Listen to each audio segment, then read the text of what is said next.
médecins le réclamaient depuis le mois de janvier. L'exécutif a préféré temporiser, mais face à la reprise de l'épidémie, un nouveau confinement entre en vigueur dans 16 départements. Une troisième voie différente des deux premiers confinements. D'abord parce qu'un tiers des Français seulement est concerné et puis parce que les restrictions sont un peu plus souples. Le tour de vis, toutefois, est bien là et ça rassure les soignants qu'a rencontré Lionel Gougelot à l'hôpital de Valenciennes dans le Nord. Depuis plusieurs jours, pas une minute de répit pour les soignants du service réanimation de l'hôpital de Valenciennes. On a 30 lits et on peut activer 2 lits ce week-end. On a récupéré du personnel paramédical.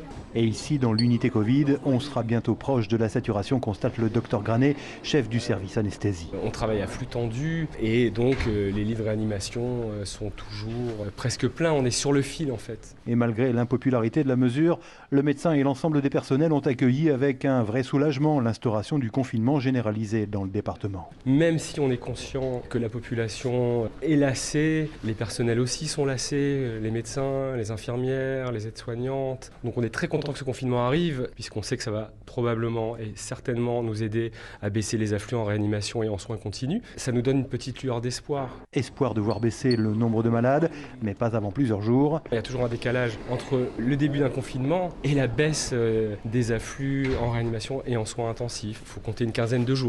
Donc il va encore falloir serrer les dents pendant au moins 15 jours, très compliqués devant nous. Période durant laquelle il faudra, comme cette semaine, prévoir d'autres transferts de patients, notamment vers la Belgique.